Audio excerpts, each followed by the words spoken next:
오늘 수협에 나오신 모든 성도님들을 주님의 이름으로 축복합니다. 우리 다 같이 찬송가 393장으로 하나님께 영광을 돌리겠습니다.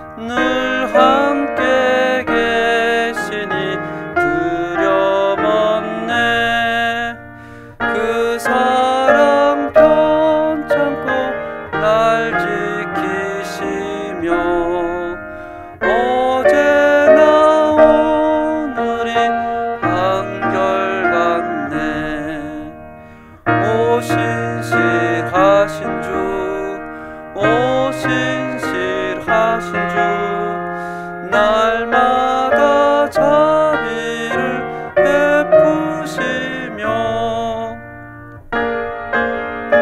모든 것 내려주시니 오 신실하신 주 나의 구주 봄철과 또 여름 가을과 겨울 별들도 다 주의 것 만물이 하영광 드러내도다 신실한 주 사랑 나타내네 오 신실하신 주 오 신실하신 주 날마다 자비를 베푸시며 일용할 모든 것 내려주시니 오 신실하신 주 나의 구주 내 죄를 사하여 안위하시고 주 친히 오셔서 인도하네 오늘의 힘되고 내일의 소망 주만이 만복을 내리시네 오 신실하신 주 오 신실하신 주 날마다 자비를 베푸시며 일용할 모든 것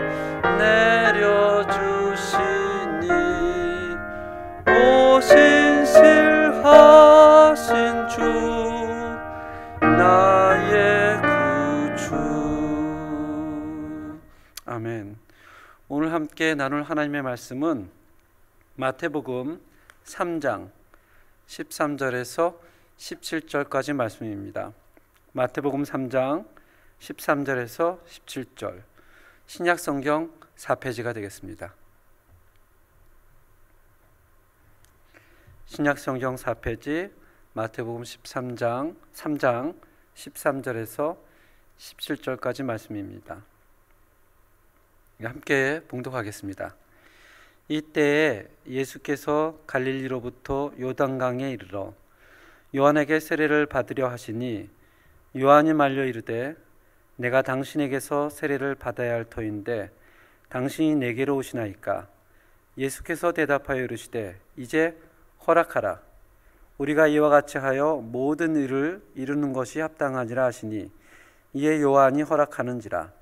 예수께서 세례를 받으시고 곧 물에서 올라오실새 하늘이 열리고 하나님의 성령이 비둘기같이 내려 자기 위에 임하심을 보시더니 하늘로부터 소리가 있어 말씀하시되 이는 내 사랑하는 아들이요 내 기뻐하는 자라 하시니라.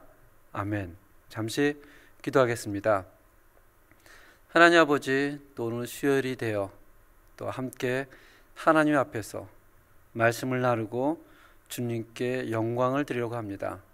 말씀을 전하는 자나 또 말씀을 듣는 자나 하나님의 성령으로 동일하게 역사하여 주옵시고 또 이 말씀이 우리에게 귀한 말씀이 될 수 있도록 주님 붙잡아 주시옵소서.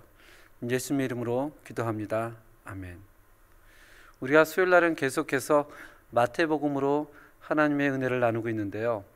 아브라함과 다윗의 자손 또 메시아로 이 땅에 오신 예수님은 헤롯의 위험을 피해 애굽으로 피난을 갔다가 1년 뒤에 헤롯의 죽음을 듣고 주의 사자의 인도함을 받아 나사렛이라는 동네에 가서 정착을 하게 됩니다. 이것이 마태복음 1장과 2장의 내용입니다.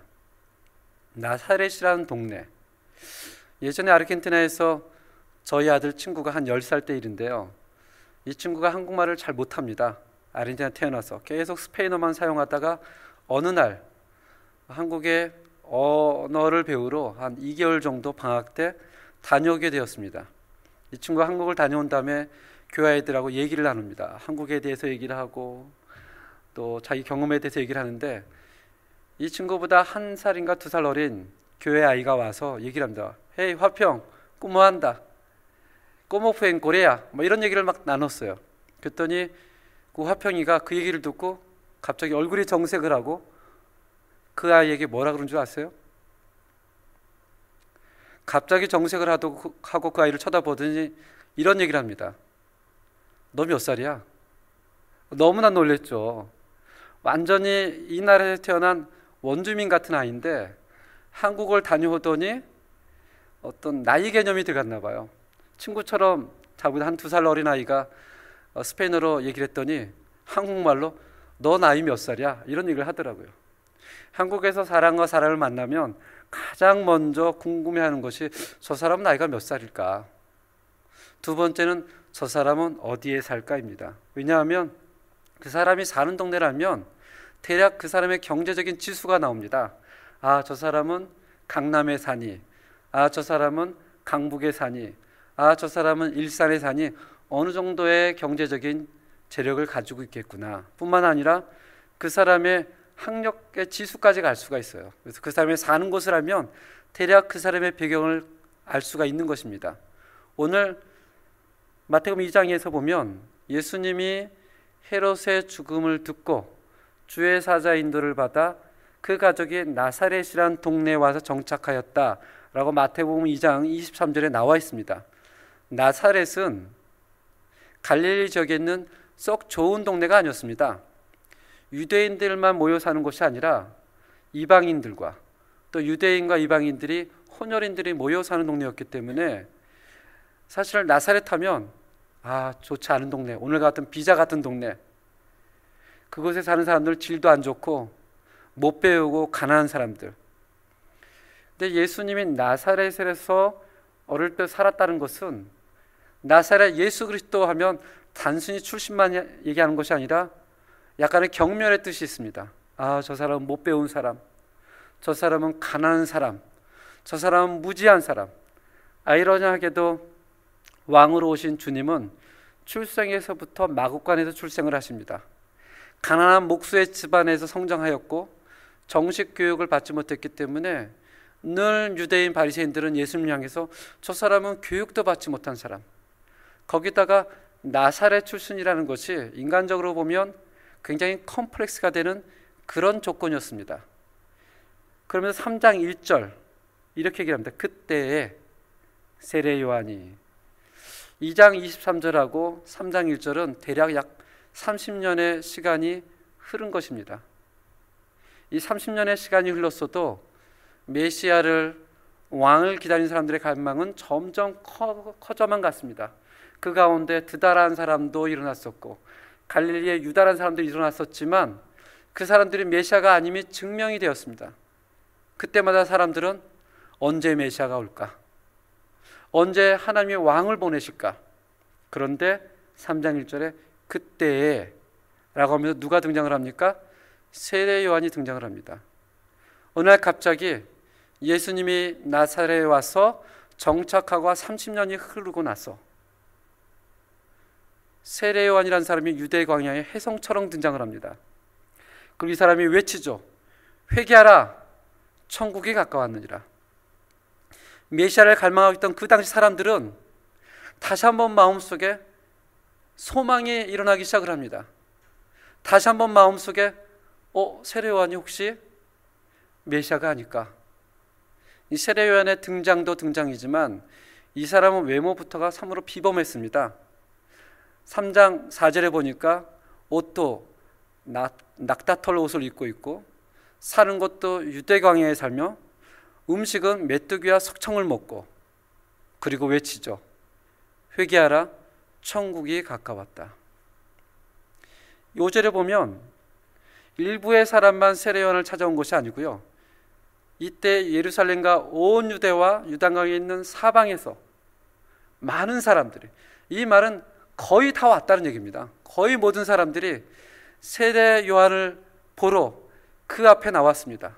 그러면서 6절에는 자기들의 죄를 자박하고 요단강에서 그에게 세례를 받더니. 오늘날의 교회에서는 이제 정식 교인이 되기 위해서 세례를 받죠. 세례 받는다는 것이 일반적인 것이기 때문에 우리가 이 구절을 읽으면서 세례를 줬구나 이렇게 생각하겠지만, 세례를 주는 것은 일반적인 상황이 아닙니다. 그때 당시에 물로서 정결하게 되는 것은 딱 두 가지밖에 없습니다. 율법에 의해서 정결 의식을 치러야 할 때, 두 번째는 이방인이 유대교로 입교할 때, 그것도 누가 세례를 주는 것이 아니고요, 스스로가 자기의 몸을 씻는 것입니다. 스스로. 그 누구도 그 당시에는 세례를 베푸는 사람이 없었습니다. 그리고 세례를 달라고 하는 사람도 없었습니다. 따라서 세례 요한이 혜성처럼 등장하여 회개하라, 천국이 가까웠다 하면서 회개에 대한 세례를 줬다는 것은 굉장히 새로운 것이고 충격적인 것이었습니다. 이 외침과 회개에 대한 세례 때문에 수많은 사람들이 예루살렘에서, 유대에서, 요단강에서 수많은 사람들이 세례 요한에게 다가옵니다. 그리고 이들은 생각을 하죠. 저 사람이 누굴까? 혹시 저 사람이 우리가 기다리고 기다리던 메시아가 아닐까? 그런 생각과는 달리 마태복음 3장 7절에서 10절에 보면 세례 요한이 너무나 무섭고 너무나 강해 그 사람들을 비판합니다. 제가 함께 읽어보겠습니다. 독사의 자식들아, 누가 너희를 가르쳐 임박한 진노를 피하라 하더냐? 그러므로 회개에 합당한 열매를 맺으라. 이미 도끼가 나무 뿌리에 놓였으니 좋은 열매를 맺지 아니하는 나무마다 찍혀 불에 던져 우리라. 사실 이 얘기는 굉장히 심한 얘기입니다. 아브라함의 자손이라 자부심을 가지고 있고 하나님의 백성이라는 자부심 있는 사람들, 이제 메시아를 기다리고 하나님의 은총을 기다린 사람들에게 세례 요한이 이 독사의 자식들아, 누가 너희를 하나님의 아브라함의 자손이라 하느냐? 하나님이 돌들러도 아브라함의 자손을 세울 수 있다. 누가 하나님의 심판을 피할 수 있느냐라는 것은 유대인의 마음에 엄청난 스크래치를 주는 것입니다. 그럼에도 불구하고 사람들이 그 얘기를 듣고 부정적으로 반응하지 않습니다. 어떻게 반응하는 줄 아세요? 우리 누가복음 3장 10절을 함께 찾아보길 바랍니다. 누가복음 3장 10절. 누가복음 3장 10절에 보면 제가 방금 말씀드렸던 너무나 무시무시하고 유대인의 자존감을 무너뜨리는 욕을 한 다음에 그 얘기를 다 듣고 나서 누가복음 3장 10절에 이렇게 얘기를 합니다. 무리가 물어 이르되 그러면 우리가 어떻게 하겠다고요? 우리가 도대체 무엇을 해야 됩니까? 라고 질문합니다. 3장 12절에 보면 이번엔 세리들, 그 당시 나라를 팔아먹어서 매국노라 듣던 그 세리들도 이렇게 얘기를 합니다. 세리들도 세례를 받고자 하여 와서 이르되 선생이여 우리는 무엇을 하리이까? 무리들도 그런 심한 욕을 듣고 와서 세례 요한에게 이야기를 선생이여 우리가 무엇을 하면 좋겠습니까? 심지어는 매국 나라 책을 봤던 그 세례들도 와서 얘기를 하죠. 선생이여 우리가 무엇을 하여야 하겠습니까? 또 누가복음 3장 14절에 보면 이번에 군인들이 몰려옵니다. 군인들이 물어 이르되 우리는 무엇을 하리이까? 남녀노소 직업을 불문하고 모두가 세례요한 앞에 나와서 간절하게 엎드려 외칩니다. 선생이여 그러면 우리가 무엇을 하여야 하리까? 왜 그랬을까요? 왜 그들은 그렇게 세례요한을 두려워했고 왜 그들은 세례요한 앞에 엎드리면서 수치스러운 욕을 들어가면서도 선생이여 우리가 무엇을 하여야 하리까? 라고 외쳤을까요? 거기에 대한 답을 누가복음 3장 15절에 나와 있습니다. 누가복음 3장 15절을 제가 읽겠습니다. 백성들이 바라고 기다림으로 모든 사람들이 요한을 혹 누구라고 생각한다고요? 그리스도신가 심중에 생각하니 선지자가 나타났다 하고 해서 온 것이 아닙니다. 하나님의 말씀을 전한다 해서 온 것이 아니에요. 예루살렘과 유대와 유다 등강에 있는 모든 사람들의 남녀노소가 다 나온 것은 그들 마음속에 혹시 세례 요한이 메시아가 아닐까? 혹시 그가 그리스도가 아닐까? 혹시 우리가 수십 년 동안 수백 년 동안 기다려왔던 왕이 아닐까라는 질문을 가지고 나왔던 것입니다. 한번 상상을 해보세요. 수많은 사람들 사이에 둘러싸여 있는 세례 요한을, 그 수많은 사람들의 눈빛 가운데 세례 요한을 쳐다보면서 얘기를 하고 있습니다. 저 사람이 우리를 로마 제국으로부터 구원해줄 그리스도 메시아 왕이었으면 좋겠다. 그들의 눈빛은 너무나 절박합니다. 너무나 간절해요. 다 세례 요한을 주목하고 있습니다.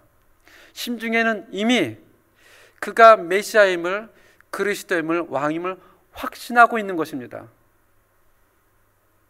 이들의 간절함은 어제 오늘의 일이 아닙니다. 수백 년 동안 기다려왔던, 메시아를 기다렸던 그런 순간이었습니다. 수많은 사람들이 내가 메시아다라고 왔다가 수많은 사람들이 실패하고 갔습니다. 그 상처가 마음에 쌓이고 쌓일수록 유대인의 백성들이 메시아를 기다린 기다림은 점점 더 커갔습니다. 근데 이 순간은 세례 요한에게 있어서는 절대절명의 위기의 순간이었습니다. 왜 세례 요한에게 위기였을까? 수많은 사람들이 자신을 간절히 바라보고 있어요. 세례 요한의 입술만 주목합니다. 제발 그리스도라고 말하세요. 제발 메시아라고 왕하세요. 그들 심중에는 이미 그러한 확신을 가지고 있었습니다. 근데 누가 봐도 세례 요한은 그리스도에 근접한 사람이었습니다. 이 사실을 세례 요한이 모르고 있지 않습니다. 저 사람들이 나를 그리스도라고 생각하고 있구나. 저 사람들이 나를 그리스도로 영접하려고 하는구나. 내가 말 한마디만 하면, 내가 눈 딱 감고 맞아요, 내가 그리스도 맞습니다 라고 얘기만 하면 한순간에 수많은 사람들이 자기를 왕으로 섬길 준비가 되어 있던 사람들이에요. 심지어는 자기의 삶을 버리고 목숨을 건 사람들이었습니다. 자신의 명성은요 순식간에 예루살렘과 유대와 세상에 떨치게 될 것입니다. 여러분 같으면 이 순간에 뭐라고 대답을 하시겠습니까? 이것은 세례 요한에게 엄청난 위기입니다. 인간이 죄를 처음으로 지었던 창세기 3장으로 되돌아가 보면요, 아담과 하와가 하나님의 말씀에 불순종하여 선악과를 먹었다, 우리가 이렇게 알고 있습니다. 그럼 생각을 하죠. 그거 하나 먹었다고 어떻게 하나님은 그래도 그렇지 에덴에서 추방하고 과일 하나 먹은 것 치고 좀 과한 것 아닌가, 그렇게 생각할 수 있습니다. 한번 창세기 3장 5절을 함께 보시길 바랍니다. 인간이 이 땅에서 처음으로 죄를 지었던 그 순간을 한번 보시기 바랍니다. 그들이 지었던 죄는 어떤 죄인가? 창세기 3장 5절에 보면 뱀이 여자에게 유혹을 합니다. 이렇게 유혹을 하죠. 너희가 그것을, 즉 선악과를 먹는 날에는 너희 눈이 밝아져 누구같이 될 수 있다고요? 하나님같이 될 수 있다. 하나님같이. 지금 유혹의 근본이요, 불순종해라, 네 마음대로 해라, 이것이 아니에요. 너도 하나님처럼 될 수 있어. 피조물인 인간에게 창조주처럼 될 수 있다라는 그 달콤한 뱀의 유혹. 그 이야기를 듣고 하와가 나무를 보니까 그 나무가 어떻게 해요? 먹음직도 하고 보암직도 하고 지혜롭게 할 만큼 탐스러웠더라 라고 성경은 기록하고 있습니다. 하나님과 같이 되고 싶은 욕망, 이것이 인간이 태어나서 가장 지은 첫 번째 죄입니다. 단순히 선악과를 먹었다가 아니에요. 하나님의 자리를 차지하고 싶은 욕망, 자기가 이 땅의 주인공이 되고 싶은 욕망, 하나님의 자리에 앉고 싶은 욕망, 이 욕망은 그때부터 지금까지 계속되고 있습니다. 우리들도 인생의 주인공이 되고 싶잖아요. 하나님과 같은 자리에 앉고 싶지 않습니까? 세례요한은 그 욕망에 지금 너무나 노출되어 있는 것입니다. 수많은 사람이 다가와서 제발 말씀해 주세요, 당신이 그리스도라는 사실을. 우리는 이미 준비가 됐습니다. 우린 당신을 믿고 있어요. 한마디만 해주세요. 선생이여, 우리가 무엇을 하기를 원합니까?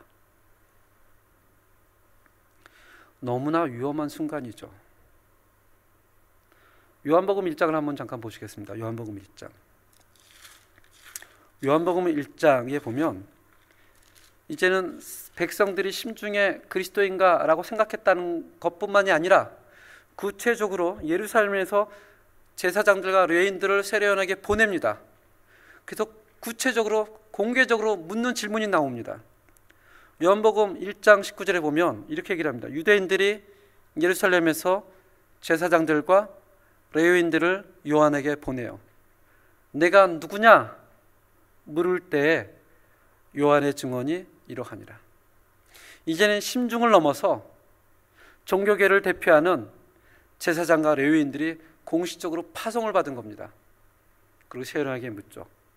네가 스스로 답해봐라. 네 입술로 한번 얘기해봐라. 너는 누구냐? 라고 얘기를 하는 것입니다. 1장 20절 다음 구절 함께 읽겠습니다. 시작. 요한이 드러내어 말하고 숨기지 아니하니. 드러내어가 두 번 나오죠. 조그맣게 얘기했다는 것이 아니에요. 모든 사람이 들리도록 요한이 드러내어, 숨기지 아니하고 드러내어 하는 말이 나는 그리스도가 맞다 아니다. 아니다. 나는 그리스도가 아닙니다. 이것은 엄청난 용기가 필요한 겁니다. 저 같으면 그렇게 했을까라는 생각이 들어요. 얼마나 많은 사람들이 내가 그리스도입니다 라고 등장했다가 사라지는 역사의 반복이 있었는데, 사실 지금도 스스로가 예수라고 준비하는 한국에는 많은 사람들이 있습니다. 그럼 많은 사람들이 그 사람들을 섬깁니다. 지금 이 당시 메시아의 왕에 대한 열망이 최고조에 이르렀을 때 그 수많은 사람들이 세례요한에게 엎드려 절하며 세례를 주세요. 우리가 무엇을 하길 원합니까? 이미 심중에는 그리스도라고 확신하고 있던 그 사람들 앞에 또 공개적으로 종교의 지도자들이 와서 네가 누구냐라고 물었을 그때 세례요한은 한 번의 주저함도 없이 드러내어 말하기를 나는 그리스도가 아니다. 세례 요한이 위대함이 있다면 그가 광야에서 낙타옷을 입고 메뚜기와 석청을 먹었던 사실이 아닙니다. 세례 요한의 위대함이 있다면 회개하라 천국이 가까웠다라고 외치며 세례를 준 사실이 아닙니다. 그의 위대함이 있다면 모든 사람 앞에서 드러내어 나는 그리스도가 아니다라고 고백한 것입니다. 이것은 대단한 용기입니다. 대단한 용기. 눈 한 번만 감으면 모든 사람들의 존경을 받을 수 있습니다. 눈 한 번만 감으면 모든 권력을 손에 쥐을 수 있어요. 눈 한 번만 감으면 많은 사람들이 자기를 추종자로 섬길 수가 있습니다. 그런데 세례 요한은 나는 그리스도가 아닙니다. 그런데 이 용기 이후에 세례 요한의 삶은요 곤두박질하기 시작을 합니다. 그 수많은 사람들이 세례 요한을 그리스도인가라고 심중했던 그 사람들이요 세례 요한을 외면하기 시작합니다. 심지어는 세례 요한의 제자들까지도 세례 요한을 외면합니다. 마지막에는 감옥에 갇혀 머리가 잘리는 교수형을 처하게 됩니다. 용기 내어서 나는 그리스도가 아닙니다라고 했는데 그거의 대가는 너무나 비참해요. 용기 내서 나는 아닙니다 했을 때 하나님이 좀 높여주시고 정말 들어주시면 너무 좋았을 텐데 마태복음 10장 11절에 가면 세례 요한이 갈등하는 장면도 나와요. 어떤 장면이냐면 저가 정말 그리스도가 맞나? 라는 갈등하는 장면이 나옵니다. 이 세례 요한을 두고 예수님이 후에 이렇게 평가를 합니다. 마태복음 11장 11절입니다. 내가 진실로 너희에게 말하노니 여자가 낳은 자 중에 세례 요한보다 더 큰 이가 일어남이 없더라. 그가 비록 그의 마지막 삶이 인간적으로 볼 때는 너무나 비참함을 살았지만 예수님이 볼 때는 다른 시각이었습니다. 구약에 수많은 사람들이 있었지만 세례 요한보다 더 큰 자는 없다. 다시 마태복음 3장 13절로 돌아가겠습니다. 마태복음 3장 13절은 이때 이렇게 나오죠. 이때라는 것은 무슨 얘기냐면 세례 요한이 화려하게 등장하여 수많은 사람들이 그가 그리스도인가 심중에 확신하며 그에게 다가왔습니다. 주여, 선생님이 우리가 어떻게 하겠습니까? 질문을 하고 세례를 받고 심지어는 종교 지도자들이 와서 너는 누구냐라고 했을 때 세례 요한이 드러내어 나는 그리스도가 아니다 라고 한 바로 그때에 누가 등장을 하죠? 13절에 누가 등장을 해요? 예수께서 갈릴리로부터 요단강에 이르러 세례 요한에게 세례를 받으려 하시니 나는 그리스도가 아니다 라고 얘기하고 바로 그때에 한 번도 뵙지 못했던 하나님이 보내신 메시아, 하나님이 보내신 그리스도, 창조주 하나님이 인간의 몸을 입고 세례 요한 앞에 나타나 다가와 계신 것입니다. 이 왕이신 예수 그리스도를 자신의 눈으로 목도했던 세례 요한의 마음은 어떠했을까요? 만약에 세례 요한이 그래 내가 그리스도가 맞다 라고 한 다음에 예수님이 세례 요한에게 다가왔다라면 세례 요한은 또 어떠한 마음이었을까요? 한 20년 전에요, 아르헨티나에 예전에 굉장히 유명한 김종필 총리라고 다들 아실 거예요. 굉장히 유명하죠. 뭐 부정적이든 긍정적이든. 이분이 아르헨티나에 방문했던 적이 있습니다. 방문해서 이제 교민사회를 돌고 뭐 교회 이렇게 악수도 하고 갔습니다. 저희 어머님이 굉장히 점잖으세요. 굉장히 점잖고 굉장히 수줍음도 많고 굉장히 내성적입니다. 근데 저희 어머님이 갑자기 문을 열고 들어오면서 막 너무 기뻐서 막 손을 이루고 들어옵니다. 그래서 제가 물었죠. 엄마 왜 그래? 내가 김종필의 그분의 손을 만지고 악수를 하고 들어왔어. 저희는 저희 어머님의 그 모습을 처음 봤습니다. 저희 어머님은 정말 그러신 분이 아니거든요. 좋아도 그냥 쓱 웃고 말고, 슬퍼도 그냥 눈 딱 감고 말고, 그러신 감정을 표현하신 분이 아니에요. 근데 그때 나갔다 오서지 내가 김종필 총리의 손을 만지고 왔어. 손을 딱지를 않으세요. 정말 너무나 신기한 모습이었죠. 그런데 오늘 세례 요한이 나는 그리스도가 아닙니다 라고 고백한 그때에 예수 그리스도께서 메시아이신 왕이신 그분이 세례 요한 앞에 서 계신 장면입니다. 저 같으면 가슴이 너무 뛸 것 같아요. 한 번도 맺지 못했지만 세례 요한은 직감적으로 알아봅니다. 아, 저분이 세상 죄를 지고 가는 어린 양이구나. 내가 당신에게 세례를 받아야 할 터인데. 예수님이 말씀하시죠. 이제 허락하라. 우리가 이와 같이 하여 모든 일을 이루는 것이 합당하니라. 마태복음 3장 16절 17절을 제가 읽겠습니다. 그 이후에 예수께서 세례를 받으시고 곧 물에서 올라오실새 하늘이 열리고 하나님의 성령이 비둘기같이 내려 자기 위에 임하심을 보시더니, 은밀하게 성령님이 비둘기같이 임해서 세례 요한만 본 것이 아닙니다. 이 사건은 그 당시 그 주위에 있던 모든 사람들이 시각적으로 다 보고 있었어요. 하늘이 열리고 하나님의 성령이 비둘기같이, 비둘기 똑같은 모습으로 내렸다는 의미가 아닙니다. 비둘기처럼 그런 형상을 가지고 예수 그리스도의 내리심을 모든 사람이 다 목도했습니다. 그리고 나서 17절에 하늘로부터 소리가 있어 말씀하시되 이는 내 사랑하는 아들이요 내 기뻐하는 자라 하십니다. 이것도 은밀하게 하나님이 세례 요한에게만 듣게 말씀하신 게 아니고요, 거기 있는 모든 사람이 다 들었습니다. 시각적으로 청각적으로 성령이 비둘기같이 내리고 하늘의 문이 열려서 이는 내 사랑하는 아들이요 내 기뻐하는 자라.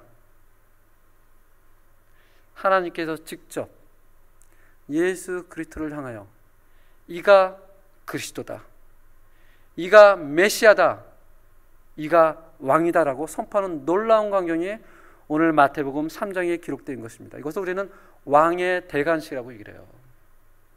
예수님은 세례를 받을 이유가 하등의 이유가 없습니다. 그럼에도 불구하고 예수님은 사역을 시작하기 전에 하나님으로부터 왕의 대관식을 받습니다. 이 사람이 내가 사랑하는 아들이요 내 기뻐하는 자다. 이 모든 것을 세례 요한은 자기 눈앞에서 목격하게 되는 것입니다. 그리고 그 이후에 세례 요한은 역사의 커튼 뒤로 조용히 물러나게 되는 거죠. 이 주인공이 왔으니까 빠지는 것입니다. 주님의 오심, 주님의 왕 되심은 그냥 자연스럽게 이루어지는 일이 아닙니다. 마태복음 1장에서는 마리아가 이런 고백을 하죠. 주여, 저는 당신의 여종이옵니다. 이해가 되지 않지만 하나님이 옳습니다. 내가 받아들이겠습니다. 또 요셉은 이렇게 합니다. 내가 이해가 되지 않지만 한 영을 어떻게 하면 살릴까?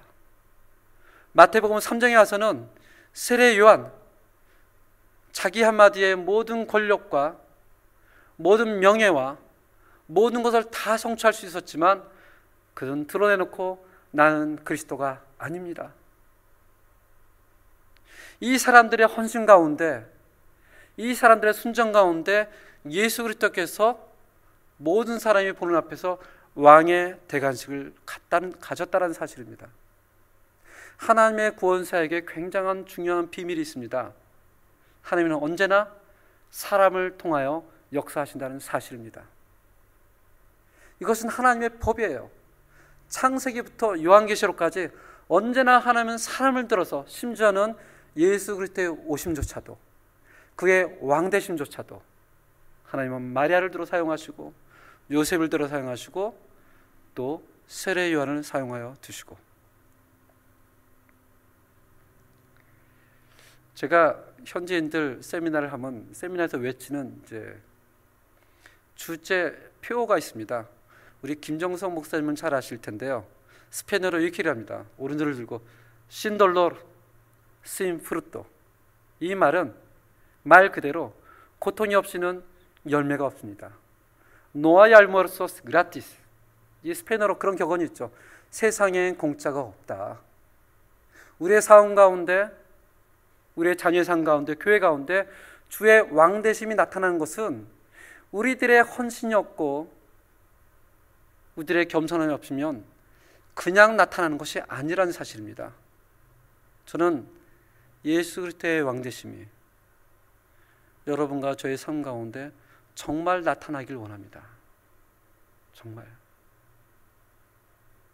그러면 오늘 우리는 고백을 해야 돼요. 나는 그리스도가 아니다.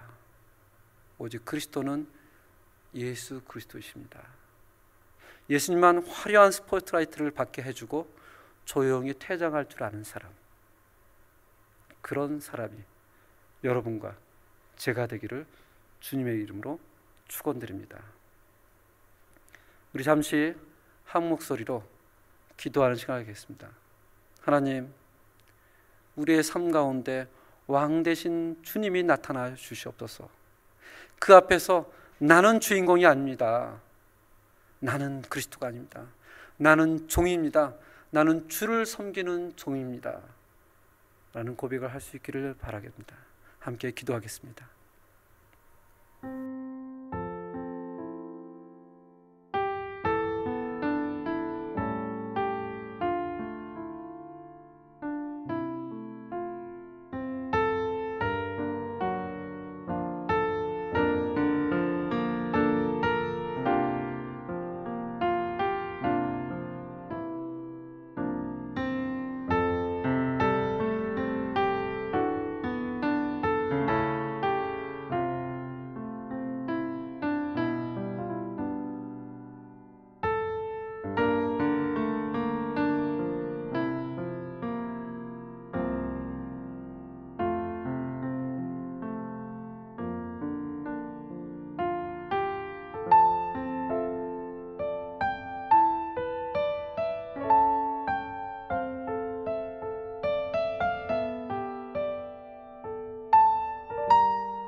하나님 아버지, 감사합니다. 오늘도 우리를 또 이 자리에 모여 있게 하시고 또 성경을 통해서 정말 가장 위기의 순간에, 가장 유혹의 순간에 나는 그리스도가 아닙니다. 나는 왕이 아닙니다. 나는 그를 예비하는 광야의 소리입니다 라고 고백했던 그 세례요한의 고백을 통해서 예수님이 모든 사람 앞에서 왕되심을 받는 장면을 보았습니다. 우리의 삶 가운데서도 이런 고백이 끊이지 않도록 인도해 주시고 우리들의 이 고백을 통해서 예수님이 우리 삶 가운데 왕으로서 그리스도로서 인지할 수 있는 그런 은혜를 우리가 받을 수 있도록 주님 붙잡아 주시옵소서. 예수님의 이름으로 기도합니다. 아멘. 우리 찬송 91장으로 하나님께 영광을 돌리겠습니다.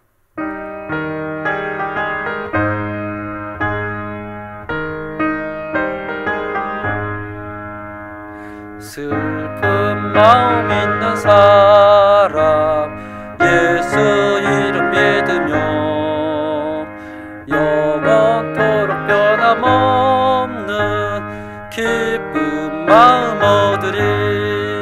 예수의 이름은 세상의 소망이요 예수의 이름은 천국의 기쁨일세. 거룩하신 주의 이름 너의 방패 삼으라. 환난 시험 당할 때에 주께 기도드려라. 예수의 이름은 세상의 소망이요 예수의 이름은 천국의 기쁨일세. 존귀하신 주의 이름 우리 기쁨 되도다. 주의 품에 안길 때에 기뻐 찬송 부르리. 예수의 세상의 소망이요 예수의 이름은 천국의 기쁨일세.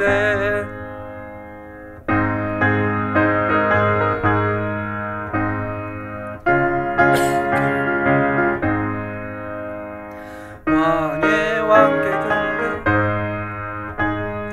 멸류관을 드리리. 예수의 이름은 세상의 소망이요 예수의 이름은 천국의 기쁨일세. 아멘. 지금은 우리 주 예수 그리스도의 은혜와 하나님의 사랑과 성령님의 교통하심이 우리들의 고백과 우리들의 삶 속에서 그리스도가 왕이요 그리스도가 메시아임을 선포되기를 원하는 모든 한인연합교회 성도님들 머리 위에 지금부터 영원까지 함께할지어다. 아멘.